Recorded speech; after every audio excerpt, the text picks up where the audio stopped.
See, the servant did this simply because he was afraid. How many of you knew that apprehension or fear is a sin? God hates fear. Why? Because it's against everything. If you're a Christian, you shouldn't have fear. See, fear is the opposite of faith. Like I said, people are going to be turning. Need a lot of people reading today. Romans 8:31. 1 Peter 1:8 through 9.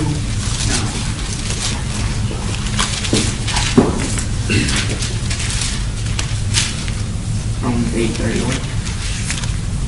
What then shall we say in response to this? If God is for us, who can be against us? What did you say was 1 Peter? 1 Peter 8:1-8 through 9. Though you have not seen him, you love him, and even though you do not see him now, you believe in him and are filled with an inexpressible and glorious joy, for you are receiving the goal of your faith, the salvation of your souls. See, faith. Fear is the opposite of faith. So what is faith? Well, in a nutshell, faith is trusting God. Faith is trusting and believing in the unseen. Right? So when you fear, you don't trust God. You don't trust God with your security. You don't trust God with your life and your purpose. And that is what fear does to you. You're not trusting God, and you have no faith.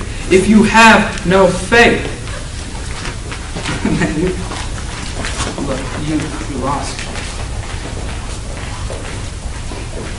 Secondly, it is a rejection of sonship or childship. Read, someone will please read Romans 7, verse 15. And someone else, 2 Timothy, chapter 1, verse 7. I do not understand my own actions, for I do not do what I want, but I do the very thing I hate. 2 Timothy 1, verse 7. For God did not give us a spirit of timidity, but a spirit of power, of love, and of self-discipline. For God did not give us a spirit of timidity. It's known as fear.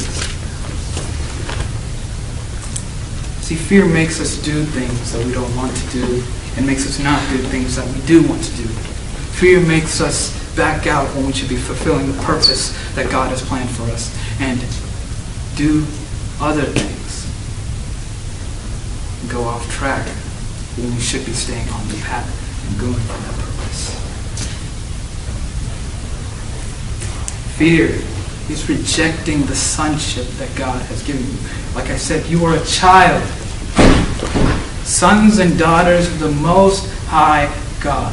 Do you know how envious that makes the angels in heaven? How many, you know it says in the Bible that the angels wish they could be like us. You are a child of the Most High God. If He is with you, nothing else can stand against you. But many times we don't believe that. We're too afraid. We back down at times when we should be standing up.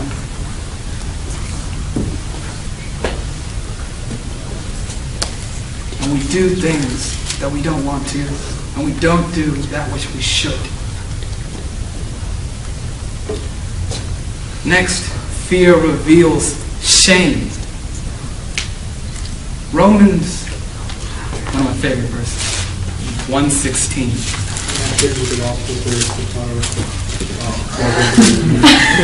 For I of Christ for all who believe. I am not ashamed of the gospel, because it is the power of God for the salvation of everyone who believes, first for the Jew, then for the Gentile. This is one of my favorites because one of my favorite music groups that I listen to, Christian rap artists that I listen to, the 116 Clique, they take their name from here. Name. See, what that says, it says, I am unashamed of the gospel. And many times because of our surroundings, we hold back. That's what fear does. Fear makes us hold back. Fear makes us feel shameful for the gospel. We feel shameful about the gospel of God, the glory of God, and God Himself. That's what fear will do to you. Fear reveals the shame that you have, that you shouldn't have had in the first place. Next, fear shows love of the world. 1 John 2:15.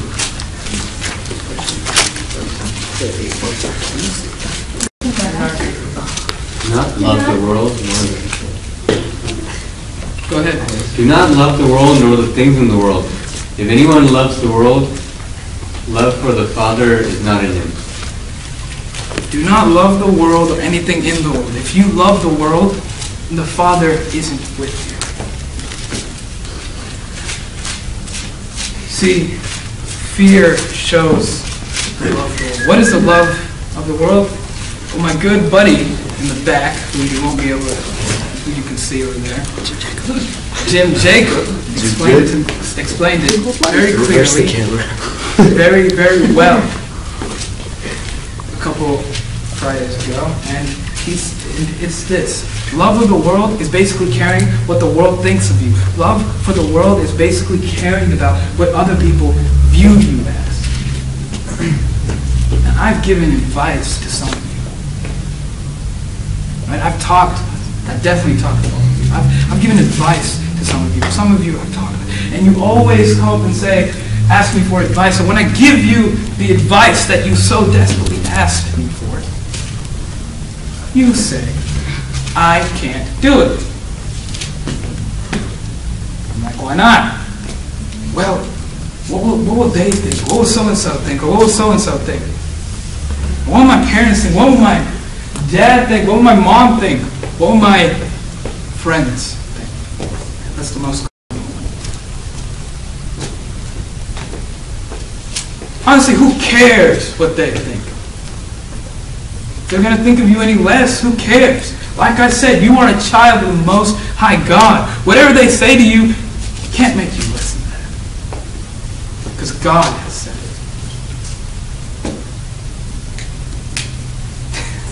I had one person come up to me and said, I can't do it. And I asked her why. She says, because I'm scared of my dad. I'm scared he's going to give me some undies. Honestly. Really. Step up. Young and Unashamed is one of their songs. Unashamed. Be unashamed of the gospel. Be brave. Be bold. A true Christian should have a boldness about them, a confidence, a lack of fear for such things. And lastly, fear shows that you live for yourself. And if you live for yourself, you only gain for yourself. And in the end, you never fulfill your purpose, because your purpose was never meant for just you. Because I know I'm going to break maybe some of your hearts, but it's not all about you. Someone please read John, the Gospel of John 12, verse 34. John 24? Yeah. 34. 34. Right. So the crowd answered him, we have heard from the law that the Christ remains forever. How can you say that the Son of Man must be lifted up? Who is this Son of Man? Who is this Son of Man? Who is this? Who is this Jesus?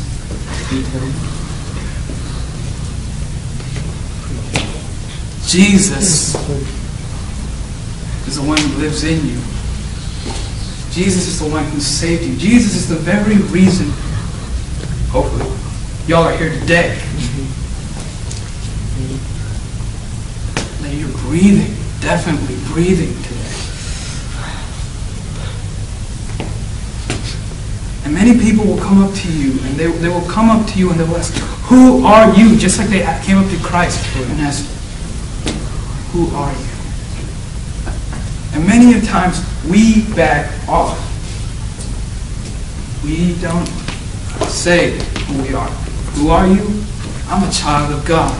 What does that mean? It means I'm a Christian. What is that? And from there you spread the gospel. Many of us don't do that. And see, that shows that all this shows that you're just living for yourself, that you're only caring about yourself, because you're so worried about what other people will think of you that you only are concerned about literally what other people will think of you. Psalms 56, 34, 3-4. Psalms 56, 3-4. When I am afraid, I will trust in you, in God whose word I praise. In God I trust, I will not be afraid. What can mortal man do to me? Amen. That is what faith is. Can you read that again? When I am afraid, I put my trust in you. In God whose word I praise. In God I trust, I shall not be afraid. What can flesh do to me?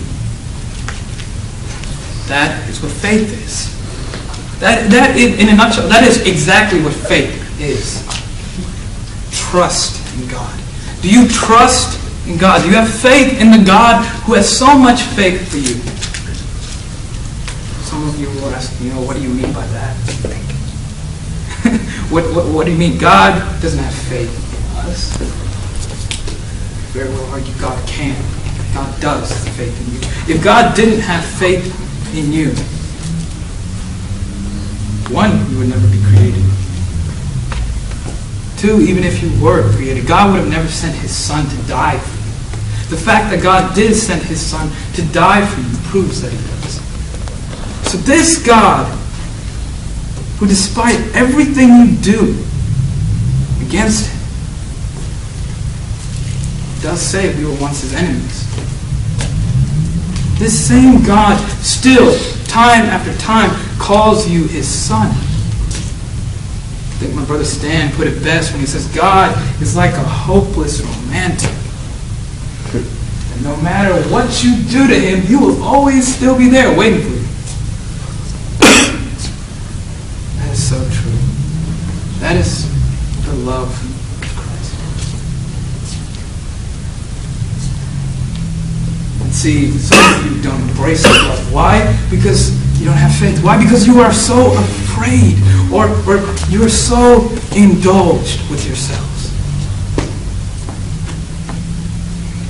See, the reason why this is an issue is because you are not living up to your calling, the calling that you were meant for.